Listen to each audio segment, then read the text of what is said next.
Yo, let's see what's going on the street side, street side of the metaverse. I feel like No Jumper right now is controlling the streets with his platform. Honestly, I ain't even gonna hold you. I think he's the one that's controlling the streets right now. Let's first see this guy, Tony Rich, who's apparently a homo crip who dropped his flag. Let's see what he's talking about. No.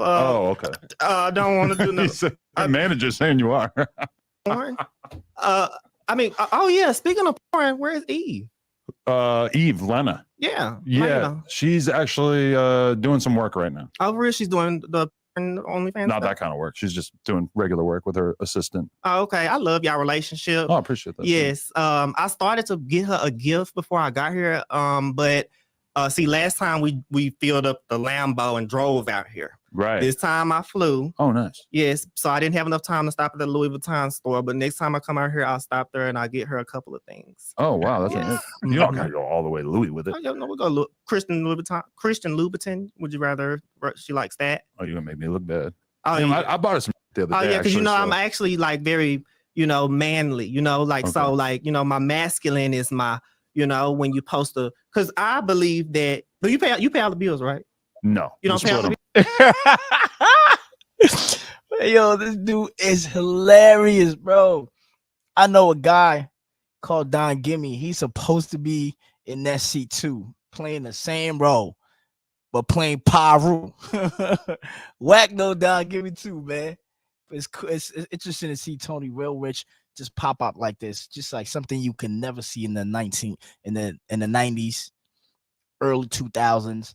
The world has changed, man. So this is crazy, man. Like you can really be yourself now. You can be whoever you want to be, man. It's a different world, yo. It really is. Okay, you should be paying all the bills. But she got more money than me. She does? Well, some months. Oh wow. Okay. Well, you should still be paying all the bills. Okay. So that's me teaching you, a couple, because even though I'm, whatever, I still my masculine side know how to come out. So Right. you know how they always be asking me about my masculine side. My masculine side is the parts where you supposed to pay for everything. So anytime when I'm with my homegirls and stuff, none of my homegirls ever pay for nothing. But I you know always that pay for everything. my wife made like a few $1 million a couple months ago from just getting by this one dude. Yeah, I was gonna ask you about that. How do you feel about that? Well, definitely I'm not trying to pay half the bills or more than half the bills. But so that's okay. That Before that, maybe I would have suggested that. But I think for right now, we're kind of, we got to keep it 50-50. Yeah, I also thought about also getting your wife something else, but we didn't have enough time. I was gonna get her like one of them big bears. It's like a big bear. How you? If you didn't get it, why are you bringing it up? Why are you telling somebody what you was gonna get them if you didn't get it? You know how fucked up that sounds? Why would you tell somebody, yo, I was on my way here, I was gonna get you a car. I was on my way here, I was gonna get you a gift card. I was on my way here, I was gonna get you this. Like, who does that? That's crazy. I mean, me personally, it's like, if you didn't get it, I don't want to know about it. I don't want to sit there and assume and imagine and fantasize about what you was going to get that you didn't get. That's a gift for me. The fuck? It's crazy. And I was gonna bring it in here and stuff and have my homegirls bring it in here. It's like a big teddy bear, but it's looked like a penis. Right. She might need that. She's kind of a size queen. Yeah, I know. Yeah. That's why I said she's gonna love this. I talked about it to my management and everybody, but we had to fly. We was almost late. We was late here anyway. Okay. But yeah, I was gonna bring it up here. I was gonna just give it to her, and I wanted you to take it home to her. But I'll bring it next time. I got y'all next time. Wow, you're a real one. Yeah. You know who's actually after you is Tasha K. Tasha K. Yes. Who is Tasha? You don't know her? No. She's amazing. You would love her. Oh, for real? She's huge on YouTube. Yeah. Oh wow. She does like celebrity gossip and she's shit. after me? Yeah. Like she wants to talk to me? No, I'm gonna just interview her. But okay. The fact that you're probably gonna pass by her in the hall is pretty epic because Tasha K, the one who got sued by Cardi B. Oh yeah, that's her. She coming up here? Yeah. She's a legend. Okay, I'm gonna stay here for that. Okay. Yeah. Mm-hmm. You guys probably get along. I feel like she probably has a lot of gay dudes watching her show. Yeah, she does. Yeah. Yeah, I like her. I fuck with her. Definitely. So what's up with no jumper? Like, I feel like that I deserve actually to come up here sometimes and like, turn y'all up. I'm kind of thinking that as we sit here. I'm like, damn, Yeah. man, could Tony be the next star cast member on Yeah, the I'll No come up Jumper here and turn team? y'all up. I got my, and actually I also want to also tell you this, like a little bit of your cast kind of like they be a little basic dressing and stuff. So like I can add a little zest to their clothing. I have my own little clothing. These glasses, this is called Zest. You made those? Yes. Well, I didn't make them, but I sell these. So you're reclaiming Zesty because they kind of use Zesty as a negative term in hip hop a lot. Well, that's my clothing line, Zest. Oh, really? Yes, my clothing line is Zest, and I feel Yo, this is too much, bro. This is too much, bro. Just watch this right now and imagine 10 years from now, bro. And however the world is gonna be then that you see in your head, just get ahead of it now and capitalize, bro, because it's gonna be different. feel like that I should actually style your whole cast, have y'all fly. I'm gonna have you in some rock star shit. Okay. Like I could really turn your stuff up. I'm gonna come turn it up. I got some holes in my jeans. That's kind of rock star. Oh, okay. Well, look, you almost there. I just feel like that maybe we should just need to rip a little bit more. We want you to look like more rocky. Like we want you to like really like. I got you, Al. What could be more rock than just being white and having hella tattoos and shit? Well, I'm gonna have your guitar. And all of that stuff. Like MGK will have the guitar over my shoulder. Yes, Tony got you. Tony has done it again. Yes, I feel like that I can add a little zest to your collection, and get y'all really going. Because like I said, Bob Marley, he had on the basic brown, and Crip Mac, he had on the basic blue. He only wears blue. He only wears that, but like if I can zest it up, I got y'all. You got to realize that like. Okay, color banging. This is what I've learned. Not to be too Cali banging Reddit on everybody, but what I have learned is that color banging is dead. That in LA, it's very, very normal. Just the other day, Whack 100 was in here, had a whole bunch of bloods. I don't like his bald head ass neither. You don't like him? He was saying a little bit of stuff. I watched. Okay, but Whack 100 was in here. He got a bunch of bloods with him. A bunch of them were wearing blue. Just like whatever. That shit don't really exist as much. But Crip Mac, he's married to the blue. Like he really believes it's like a religion to him. Really, like if you wanted to meet people who are truly committed to gangbanging, Brig Baby and Crip Mac, they're pretty much as intensely devoted to the faith as you could get. I can see that. Now that's why I said like Crip Mac, I fuck with him, so I'm gonna talk to him and let him know like I'm gonna pull him to the side and I'm gonna let Brig Baby do whatever he want to do because I'm just over it. Okay. But it's 2023 and it's time to put all that to rest. It is to get some money. We're not worried about no gang banging. Okay, yes, or whoever from 60 rolling 55 or whoever's from all this other type of stuff. Like just calm down. We're not even trying to do all that stuff. That's why I left Gay Crip at home. Gay Crip's not coming back out. From now on, it's just Tony motherfucking Real. He left Gay Crip at home. Hey yo, bro, that shit crazy, bro. That's what we doing. So if Crip Mac want to go pass out plates to the homeless, we can go do that. We can all go. We can all load up the jumper van and go up to where do all the homeless people be at out here? We could go to downtown Skid Row. Okay, that's pretty much the hive. Yeah, we'll everybody get in the jumper van and we'll all go down there. And Crip Mac can be the leader of that organization. That he'll be the team lead for that day, and we'll go pass out plates and stuff. I love that. I'm down for that. Yeah, because I mean, you got to realize it's kind of weird for me because I am a person. I'm open-minded. Always, I don't give a fuck if somebody's gay. I support them. I was supporting gay marriage long before Barack Obama decided to get his zesty ass behind it. Oh my goodness! You see, there was a guy on Tucker Carlson yesterday saying that he was snorting coke and banging Barack Obama in the ass back in the 80s. What? Yes. I have not heard that. I mean, there's really no reason to believe him, but he's out here saying it. Oh my! So how long have you been a supporter of the LGBTQ? Forever, to be honest. My parents are like hardcore Democrats, so they always told me you can't. My mom and dad had gay friends ever since they were in college and shit, so they always were on my ass about that. You are white. That's not surprising. Now, a black person saying that, I would be looking at you with the cross eye, but you're white, so but I understand. Yes, well, thank you for supporting the LGBT, of course. And like I said, next time I come here, I'm gonna bring your wife some gifts. I'll bring you some stuff too. Actually, you know what? Here, I'm gonna go ahead and give you here. Here you go. This motherfucker passes me a strap on. Here's your oh shit. Here's your zest. Wow. That's just zest. A little tight on my head. I'm not gonna lie, but yes, that's my. Those are little tight on my that's head. That's 350. Probably an under exaggeration because holy shit, these are a little tight on my head. I have a huge head. It's a problem. I know. I thought I was getting them for myself, but yeah, you're gonna have to. I like them. Roll with them. I'm gonna put them right here because I don't think my head is gonna survive the rest of the podcast. Pause. I need everybody to check out nojumper.com. We officially started a blog.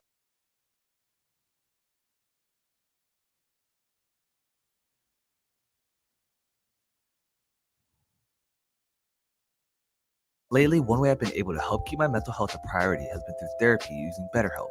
After graduating college and now being a You are like a really good talker, and that's why I was like thinking about that when we first talked on the phone. I'm like, this dude has like a reputation for not talking, but then as soon as I get you on the phone and it's like you got long this conversation, you tell me all kinds of. That's when I was like, oh my god, we really got to do this interview. Yeah, most definitely, man. Like that's how I play it. I played it back, but you know what I'm saying. Like I told y'all, it wasn't too much out that I was scared of, bro. It's like the harassing part. Like, you know, me and Vaughn beat our murder a month apart from each other. You know what I'm saying? I beat my January. He beat his December. So, you know, we both flew to Atlanta and stayed with Dirk. You know what I'm saying? Bro took us shopping. We in his crib.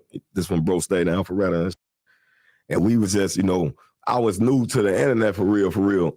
Like I knew about Instagram and Facebook just off my. And I'm incarcerated. I just did 4.5 years fighting a murder case. So I'm seeing pictures of people being incarcerated and they showing their pictures. I'm seeing how Instagram work, but I ain't like, you know, I ain't gonna have no conversation in jail about, oh yeah, they screen record you and put you on YouTube, all that shit. So I was like kind of new to it, you know, but though me and Vaughn beat our murder case or whatever, you know what I'm saying? Dirk took us shopping and we down here chilling in the A. So we at the crib bored as hell one day, you know what I'm saying? Like this wasn't never a plan for me or Vaughn for real, man. And I be wanting a lot of motherfuckers to know that, like the way he came hard and stood on business, bro. Like I'm gonna tilt my hat to him for the fullest, because he did a lot of things. I've been in this industry 30 years, man. You know what I'm saying? Like everything that man said he did, he stood on. But at the same time, Vaughn always been talented on everything. Like bro know how to flip, draw, whatever. He gonna put to the puzzle. So at the same time, we chilling in Dirk's studio the whole time. We never had no intentions on being no rappers for real. You know what I'm saying? Like we talked about it in the jail on some plans. So like, but the song that all our fans with the hardest, I don't even fuck with. That was my first song with Vaughn. Like Beat That Body. Yeah, man. One of the greatest songs. Everybody, my whole fan, like, and my guys taught me that shit. Like, man, a lot of shit you don't like, you got to start putting. I got a catalog so deadly right now, man. Like y'all don't know how much music I got, but it's like I be tuning myself in to like, I don't want to drop this unless I like it type shit. My guys, something, oh, you got to put that shit out there and let them be the judge. That's what your fans for. You get what I'm saying? Yeah. But at the same time, like we just sitting in Dirk basement. It's me, Dirk, Booker, Ike, Mikey, and Vaughn. We chilling and shit. And I tell Dirk, like, man, go on your live. We set the phone right there on the live, and that's all the fans saying. All Dirk fans. That's all they saying. Like, man, both of y'all just beat y'all body a month apart, man. Ooh, two different bodies, man. Y'all should do a song, beat the body. That's all they saying. And then what's called? So like, I'm looking at Vaughn laughing and shit. I'm like, man, yeah, it's tripping, man. We ain't no motherfucking rappers. You know what I'm saying? Yeah. Vaughn tell Dirk, like, man, call the engineer. Nigga, we finna do that shit. I'm talking about literally every fan that was commenting on that motherfucker. But, you know, I'm looking at it like, instead of me looking at it as capitalizing off of it, I'm looking at it like, damn, these just Dirk fans. You know what I'm saying? They see two of his brothers home. You know what I'm saying? They just beat their murder rap, this, that, and the third. You know, I ain't take music serious at all, even though I tried rapping way before then. You know, so I had a song called White Rocks Green Weed, like in 2010, some shit like that. You know what I'm saying? Mm-hmm. But like I told you, like, that was way before the drill wave even went where it went with it. But at the same time, me and Vaughn literally, like, Dirk, like, man, y'all ain't got to write. Y'all ain't got to think too hard. Just speak how y'all feel. Go in there, motherfucker, and talk about what's going on for real. You know what I'm saying? Yeah. And when he called the engineer, bro, like, that's what made me and Vaughn go back and forth on the song. You must have been close because you're both spitting like really short verses back to back. Like, no, it's like I jump, like he recording. I say my 2 bars, then I get back, and then he'll come up say his 2 bars. Like it's called punching in. You know what I'm saying? But we didn't even write that shit. Like Dirk, like, man, this how y'all should come. Both back and forth. That bitch gonna go crazy. He tell us through the door, like Dirk seen the vision before it was. Like I never knew that bitch was gonna do 14 million that fast. Like so y'all shot the music video and then y'all did the 16 shot on interview that same day. the same day we shot the video, we did the 16 shot. Well, Vaughn did the 16 shot. It was his interview. I was just sitting there, yeah. We was doing the Beat the Body video. So when we do the Beat the Body, boom, we do it. Man, we both fresh home off the murder rap or whatever. So we shoot the video. They fucking with it, you know what I'm saying? But like you pretended to be getting out of jail that day? You like we went back up to the county like we was both getting out, beating our body. The guys came through us some clothes and shit. You know what I'm saying? We playing out or whatever.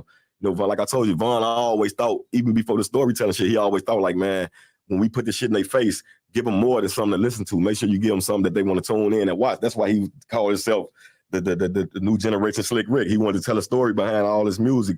Everything he's speaking facts, but it's a story behind it. So it's more than just doing what they doing. You know what I'm saying? So when we do this shit, bro, we shoot the video, that bitch get the going up. The whole time, Vaughn saying it going up. You know what I'm saying? So he hugging the booth, and guess what I'm doing? Hugging the streets. Like I'm trying to get back on the time that I missed. I wasn't capitalizing yet, bro. Like it took me to get locked back up. And you know what I'm saying? Like I was just around. I was around Dirt showing us the way, showing us everything. I'm looking at like, man, at first I was looking like, man, these is fans. I'm like, man, Vaughn, tell him like, Zoo, we can do this shit, bro. Like they on our dick. Let's do it. You feel me? 6 months after I beat the murder rap, I get in a high-speed chase to Chicago and shit. You know what I'm saying? Get caught a Drake case or whatever. So I had to sit down for 11 months for catching the case. You feel me? I sat down, you know what I'm saying, 11 months. I beat it in the emotion or whatever. So all the 11 months I was sitting in the county, that's all niggas coming on the news saying, like, damn, Zoo, you tweak, bro. You back in this bitch. Vaughn out there turning up. He losing this shit. So I had to really come home and play catch up. You get what I'm saying? But to be saying everything I'm saying, all this shit from me catching cases and me dropping that Beat the Body song, that got them people on my dick overly hard. Cause like me and Vaughn came home bragging about some shit and getting away with murder. You know what I'm saying? So when it come to cases, I don't give a fuck if it's 25 of us on the block, bro. Like if they smack that bitch, everything going on me. You know what I'm saying? So like I was in there 11 months. All while I was in there 11 months, Vaughn capitalizing and shit. Whoop. I'm looking like, damn, I got to play catch up now. Like I just jagged myself, bro. Steady going. He working. Everybody saying, I'm like, man, I was just out there with him. But they saying he turned up. Little pictures coming through. It's looking better and better for a motherfucker. I'm like, damn, you know what I'm saying? So when I finally got out, that's when I got to taking rap serious. Like, you know what I'm saying? Start standing on my business, standing on everything, you know what I'm saying? I need everybody to check out nojumper.com. We officially started. That's interesting. So it's like he taking accountability. While Vaughn was in the booth, he said he got back in the streets. It's very, very interesting, you know, because I did see that Beat the Body music video. And it's very, very, very, very interesting how both of their lives went separate ways, you know, because he got back in the streets and Vaughn took that vision serious. But I think Zoo, you know, has an opportunity to do something in the music industry. I like the fact that he's out talking, because that was the part that he was lacking. It's almost like we know his name, we know the myth, but we never really get to hear him talk. You know what I mean? So it's like he's going to have his core, but how do you break out and gain more audience, you know? And I think he got the, you know, the grimy voice, and the songs that I've heard him, like he'd be on his IG live playing his music and whatnot. He needs something fun. Like, I'm gonna give an example. Like Duck, you know, they had the grimy music over there, you know, that Duck was doing, but Duck had fun songs. Like Slide is like a fun song, even though it's grimy, it's still fun. You can dance to it. You know what I mean? So I think Zoo, it's like, got to break out of his shell and make motherfuckers that's like him, that's serious like he is, because he's very serious, make music for those niggas to dance. The so overly gangster niggas, make them dance, make them feel like they can groove too, and the motherfucking streets will fall in love with Zoo. That's how I feel. Let's see what's going on. Josh. I know.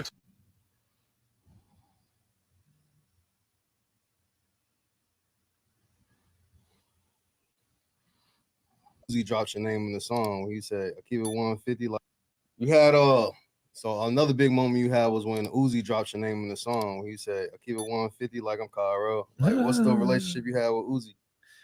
I fuck with Uzi, like, but you know, I really fuck with him through like one of my homies. I ain't gonna say his name because you know, don't like their name being said on interviews. And shit. But I fuck with him through one of the guys when I first got out of jail, and one of my homies like, yeah, this bro, he just got out of jail for a gun case. And shit. He like, yeah. He like, yeah, man, that's one of the real guys. And we just clinked, like we just locked in off that. And he just started with me and shit. Then that was just one FaceTime call. Then like we'd just be DMing and shit. Like then bro called me like one day, like, man, Uzi just said he threw your name in the rap. He said, man, you finna have all the hoes on your. I'm like, man, on what? I'm like, man, I ain't even hear that. Then I think he performed it on stage one day, and a lot of kept tagging like before the song came out. A lot of them kept tagging me in the song. I'm like, fuck, I couldn't even really hear him saying my name, but that shit sound like he did say my name. But I ain't never really take that serious until he called me. I was in New York. I was in New York with Juice on this tour. We was at I forgot what we was at. But he had I don't know if he was watching my Instagram or what. Like, cause he be doing a lot of calculated too. Like he is smart. Like he just called me out the blue, like, damn, where you at? I'm finna shoot the video to the song. I'm like, where you at? He like, man, I'm in Jersey. I'm like, yeah, I'm already in New York with Juice. So he like, yeah, I'm finna send you the black truck and shit. Then he had sent me the black truck. I think I had drove like 30 minutes from that shit was like 30 minutes from New York. He had me backstage and shit. Me, K Camp, and the nigga, what's his name? Michael Montana or some shit. He brought them there because I guess he sampled a beat. Like he like stole like a couple of their lyrics from that song. Like he like that song was like inspired by K Camp and the other nigga who did the song. So he like called them to the video shoot like they trying to pay homage type shit. That's a cool look. So the lyric was like 150 like a car. So where's the No, 150? he said coupe 150 like a coupe Cairo. 150 call it Cairo. Call it Cairo. Like, So what is 150? Because I hear Herb say 150 rock block all the time. yeah, that's like we just the guys came up with that shit like everybody had their little phase where it was 150, that was us, you know, we got the 300s, that's Rishi them and Dirk them. You got the 600, that's E-Day them, LA Capone them and shit like that. Like everybody was just naming they sell numbers and shit. Like it's 800s, 900s, 500s. Like niggas was just doing shit. But all that shit started from 300 though. Like, true. Just to go back to the J Main thing. Oh shit. I forgot what the fuck I was gonna say. Man, J Man got on my ass on the interview, man. I'm really gonna get on his ass. He's gonna get on your ass after this. But about the J Main thing is, how do you feel about him and Tay Savage kind of pushing this like peace movement? You got any kind of faith in that, or you think it's sincere? Peace though. They ain't even into it. They not beefing and shit like that. So I can't really speak on no other niggas, but from my knowledge, they not even beefing. Right, but they're just kind of pushing that in general. I don't know how sincere necessarily I ain't gonna lie. is, I fuck with the movement though, like pushing peace. Bro, they shot at each other. Like if you shooting at somebody, you're trying to kill them. So for them to go from that to doing interviews, going on YouTube lives, being in each other's faces, adding other people to the whole squashing beefs movement and pushing peace, that's big. That's huge, man. Crazy. Yeah, I fuck with Tay Savage for pushing peace. I don't know about no fucking J Main because like he not even street enough to push peace. But like Tay Savage probably street enough to like a month I'd take it more serious if he pushed that shit. Like, all right. But I fuck with the message though, cause it's like enough is enough. But then you see that King Yella said like that he wanted to basically push peace with King Yellow, that's 600 my boy. Breezy. I should call him. Okay, but he said he wanted to like basically unite with 600 Breezy to like push peace or whatever, and Breezy basically like called him a goofy and said fuck off. Shit like that, like Breezy calling him a goofy. Because I'd commented under the post like, bro, what is you on, bro? Like, you thought 600 was being too crazy? No, I commented on the Yellow post like, bro, why is you playing? You want to sit down with Breezy?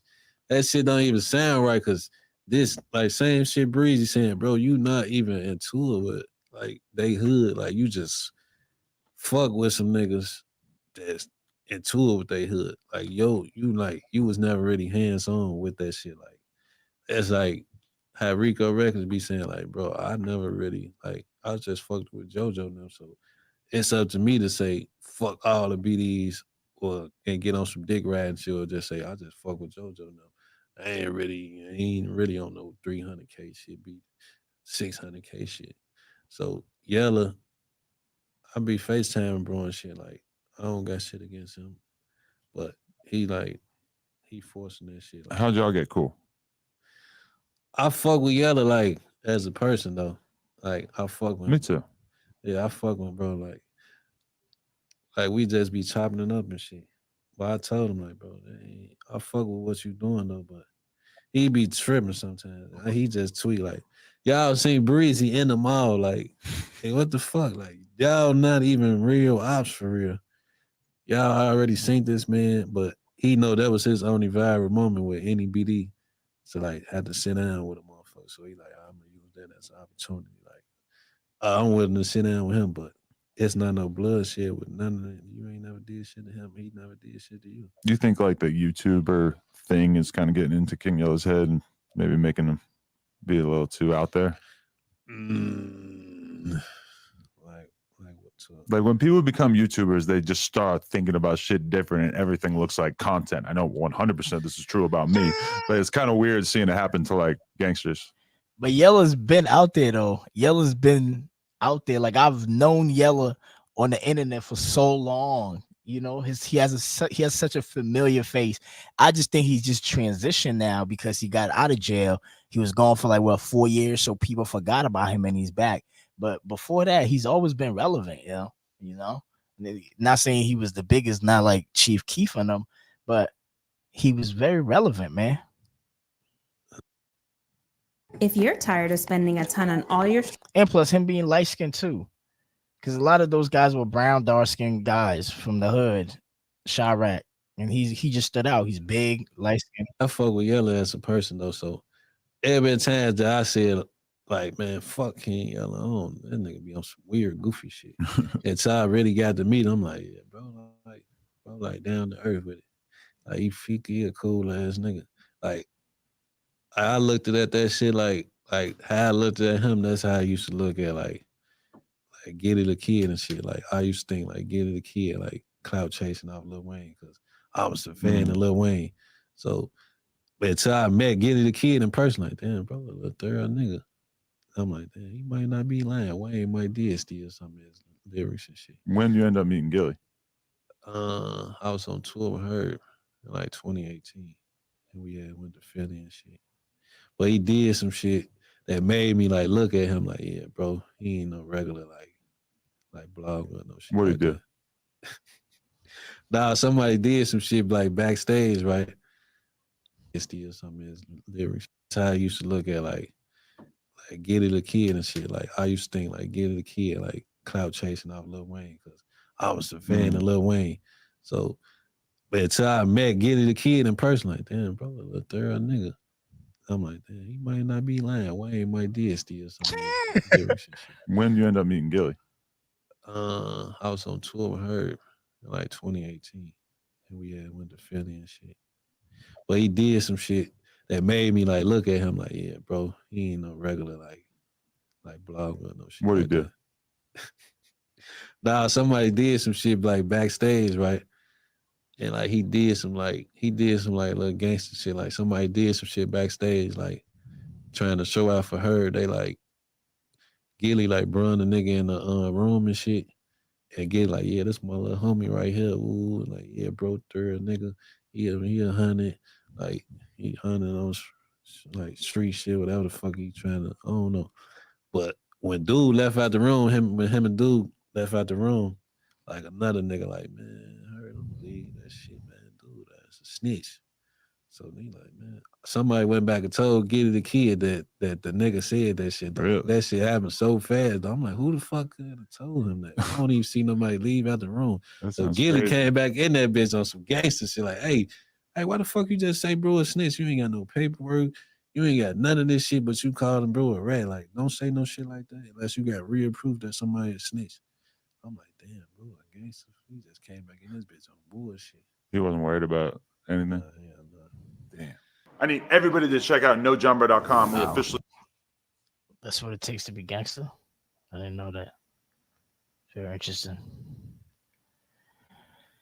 We're in the streets with it on the metaverse, man.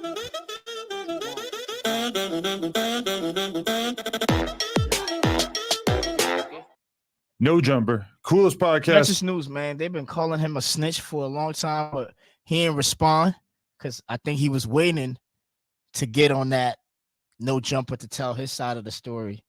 He probably not going to talk about it in this clip, huh? Because this is like the beginning. But he talk about growing up. Shocks Adam with his age. Okay. I bet. Let's go. Let's listen to this, man. Some world, and I'm in here today. I got my boy Remo co-hosting, and we're very, very lucky, very excited to be having a conversation with somebody who's been making serious waves out of Chicago, really delivering the news and an up-close personal perspective on what's going on in the culture and everything. We got Trenches News masked up in the building. How you feeling, bro? Yo, Trenches News on No Jumper. That's crazy. You hyped that you finally made it? Because I know you ain't even been doing YouTube that long, only like a year or two, huh? Yep. I'm excited, man. You know, to watch y'all. Watch you on other too. You know what I'm talking about? Like, man, I'm talking, you know, I just run that scrolling down, not watching you, man, but like, just you know, yeah, you know, just in general, you know, like that's motivation, man. That's fire, bro. Yeah, no, it's motivational that you were just kind of like a regular dude a couple of years ago, and then you just been cranking out content, and then you actually are having all these different platforms having to speak to you. It's pretty cool. Yeah.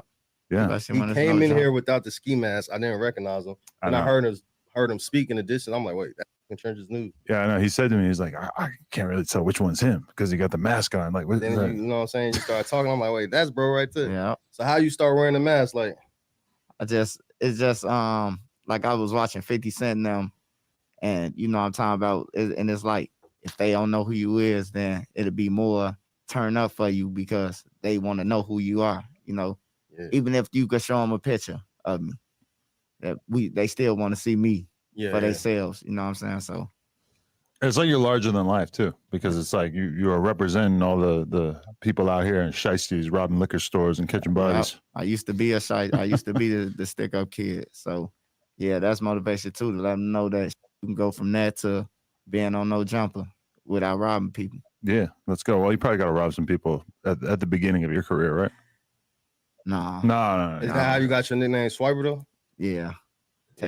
Yeah. Right, because people probably hear that and think that you were swiping cards at a certain point, right? No, I ain't know. I wish I would have known how to swipe them. I ain't gonna lie. But yeah, I was taking. All right, so let's go to the very beginning though. Tell us a little bit about where you were born and what your life was like when you were real young. I grew up on the low end, in the projects, Man Park projects. And it was dangerous, man, but it never affected the kids because it's like people knew they had rules, policies, and procedures, like they had structure. So no kids wanted to be with. You had to go to school. You know, it wasn't no ditching or none of that. You disrespect your mama, somebody outside the neighbor whoop your ass. You hear me? Like it was like community. It was a community of its own, but it was dangerous though. Like it was dangerous. But anybody who died back then, when I was growing up, it's like you had it coming or you did some shit, then they got you. Right. So do you remember life before drill, before Chief Keef came out and kind of changed everything? Or did you kind of come of age after that? How old are you? Oh, yeah. 37. You're 37? Yeah. Shut the fuck up. Yeah. I did not see that coming at all. I don't know. Maybe I'm naive or something, but I didn't know you were like that. Yeah. What? I guess that's the value of the mask right there. It's tough to guess somebody's age when they got the mask on. Okay, Yeah. so you're Yeah, because I think he's an OG to a lot of them niggas. Like that's why he keeps saying he used to, all these guys used to be around him, and he was the one teaching them their literature, making sure they're good and whatnot. Yeah, it makes sense that he's 37. Because I'm assuming what Dirk is probably gonna be somewhere like early 30s. So this nigga is like a way older than all them guys. You know what I'm saying? Chief Keef. Let me see. Let's see Chief Keef's age. How old is Chief Keef? Chief Keef age. Chief Keef is 28 years old. Lil Durk age. Lil Durk is 30. So yeah, he really is the OG. The older days of Chicago, I heard a lot of people say this. King Yellow was saying the same thing, that back before the drill wave popped off, that things were a lot more peaceful and that wasn't really a war like it is these days. No, it was still wars through the city, but it was like cliques, like cliques into it with each other, and but it wasn't like over no music. Everything is about a though. Like everything that happens in the streets, it's always over. Like whether people want to admit it or not, from the older generation to not, it's over a female, man. Right. It's over a female that cause blood that trickle down, Right. Yeah, we hear that about a lot of big celebrities and too. Like that's what had what was it, Chris Brown and Diddy and Drake throwing bottles at each other in the club and stuff. That was over a girl. Yeah, I remember that. Yeah. But so okay, but as a young dude, like what were you like? What was your Women can be monsters too. Women can be monsters too. Man, they fuck a nigga, go fuck his op. Whole entire community go to war over pussy. They ain't lying. Day to day like? As a kid, man, I was just like running around. We hustling. Mama was poor. So we was hustling. Like we had shut the elevators off. We had we was in the 10th floor high rise. So on the first of the month, when everybody got their groceries that's in the building, you had to pay us. We was cutting the elevator off. We'll turn the elevator off on like the 4th floor. Then we'll grab their groceries. They'll pay us to take their groceries up. We'll take them to the 4th floor and then ride them all the way to their floor though. But we'll shut them off to get everybody money. Like that was our main hustle. Really? Yeah, that was our main hustle. What do you call that? The elevator hustle? Yep. That's kind of wild. That was the main hustle. Damn. In the building, you had to pay us. We had shut the elevators off. We had we was in the 10th floor high rise. So on the first of the month, when everybody got their groceries that's in the building, you had to pay us. We was cutting the elevator off. We'll turn the elevator off on like the 4th floor. Then we'll grab their groceries. They'll pay us to take their groceries up. We'll take them to the 4th floor and then ride them all the way to their floor though. But we'll shut them off to get everybody money. Like that was our main hustle. Really? Yeah, that was our main hustle. What do you call that? The elevator hustle? Yep.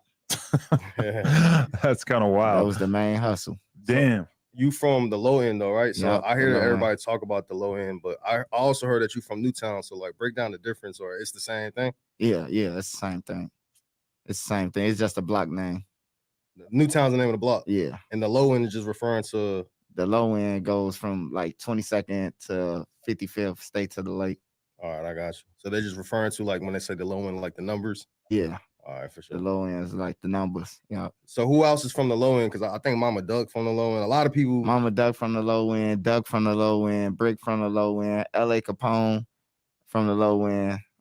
Everybody damn near from the low end, man. Everybody who I can. That Katie got bands. D Wade.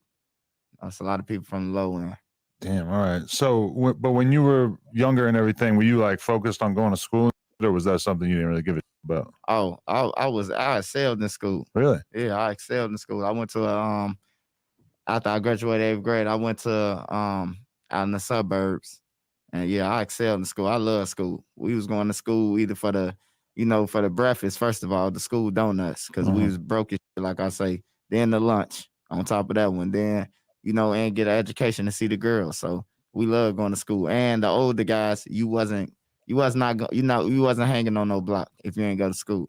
Like you was getting your ass whooped. Really? Yeah. The older guys would whoop your ass just because they thought you should be in school? Yeah, for ditching school. Okay. Like they ain't play that shit. And I'm glad for that. I'm glad for like somebody had some type of respect for somebody. Like it's like this. The generation that's older than me, like in their 50s and up, like they ain't got no education. These facts. My generation got education, my age group, on to like the 30, 29. Then after that, it's like a big ass hole in the wall. Like Duck and them age, Von them age, everybody dropped out. It's a hole in the wall. So it's a bunch of miseducated people. Did you finish high school? Or? Yeah, I finished high school, went to college. Yeah. Really? Where'd you go to college? Harold Washington. Okay. For how many years? 2 years. 2 years. Associates, business management. You finished or you finished. Okay. Yeah, about finished. What were you planning on doing with that while you were going to school? Run one of my daddy businesses. Really? So what did your dad do? He do landscaping. They opening up a new business now. Like, but they majority of the real estate and cutting grass, landscaping. So was your dad in the home while you were young? Because you were talking about how broke you were and everything. My dad, oh man, I could tell you a story, Adam. I'm talking about a story that'll fuck you up. Fuck me up. So we was in the projects. We was broke. My daddy, he had came home. He had a boss that was rich as fuck. You know, and it's a place in Chicago on the low end called Groveland, where rich people at, where the rich people at who got money. Like, and we had moved down there to the house. Chilling, everything. We had rich friends. They was buying us Michael Jordans and shit. Like these people who own gas stations, multiples, and like shit like that. Like they rich. The parties was different, you know. And that's on somebody else's birthday. We was getting this shit. Like they was, what shoe size you wear? They telling your parents what shoe size you wear so they can buy you the mics on their kid's birthday. Right. So, we stayed down there for about 3 years. 3 years till I was like 7 years. Did you know that there's a simple combination of natural ingredients that will help you poop out pounds of old rotten waste in your car? We getting that Trench's news story. So, and we moved right back to the same apartment and the projects. My mother and my father split. You know, they split. Once they split, my mom started getting high. And then like a year or two, my daddy ended up moving right down the hall from us. But it was still fucked up because, you know, like searching for your mother for when the food stamps come on, you searching for her, and then, you know, they all gone when you do find her. Like that shit hurtful. Like that shit real. So she would get the food stamps and just spend them on drugs? Bounce with them. I tell her to the. I used to tell her to the day, you know, like, damn, mom, what happened to our game? You know, we should tell us to go to bed on the 24th of December that we could play the game in the morning. We wake up on the 25th, that motherfucker gone. Really? Boxing there, man, we was crying, me and my brothers, my siblings, we was crying like a motherfucker. That's a sad one, you know, right there. So it's like, yeah. Wow. So like, were you resentful of that? Like, or how did you feel having seen that change in your mom? Man, that shit that like broke. I ain't just see it in my mom. Like I seen my mama go from beautiful to light skin and beautiful to like, you know, like it was shrinking her life. And all my friends, mothers, and all them was like that too. Like It was like zombies. It was like some zombie shit just hit the projects and everybody was off that shit. Like your auntie, your uncles, you know, older cousins, like everybody was off that shit. We talking crack or meth or crack, whatever they was doing. They was off that shit. Like mostly crack though, that crack shit. Like that'll break down any household. Right. Like if you off that shit, that'll break down your household eventually. I need everybody to check out nojumper.com. Oh, that's so intense, man. It's like sometimes you gotta just like imagine the reality that some people have experienced, and you like, wow. You know, to see your mom transition to become a whole different woman than the woman that you're used to seeing. And then to see your environment, you know, the other women transition like that. And then to see your household fall apart. And then to try to fend for yourself and grow up as a man.